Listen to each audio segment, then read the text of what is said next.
In today's video, I will walk you through how to add Level 2 indicator in Robinhood Legend.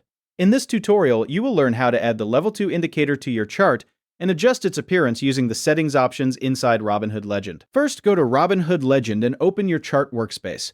Once you are on the chart screen, move to the upper right-hand corner and look for the indicators icon located just below the Add Widget button. Click on the indicators icon to open the indicators panel on the right side of the screen.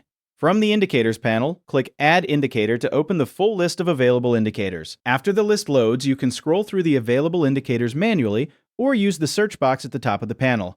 Type Level 2 into the search box or scroll until you find the Level 2 indicator in the list. Once you locate it, click on the Level 2 indicator to add it to your chart. After selecting it, the indicator will automatically be applied and appear within your chart workspace. Next, click on the Settings option to open the Customization menu.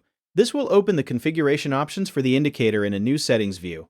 Inside the settings menu, you will see options that allow you to change how the indicator is displayed. At this point, you have successfully added and customized the Level 2 indicator in Robinhood Legend, and it will stay visible on your chart as part of your active indicators while you continue using the platform.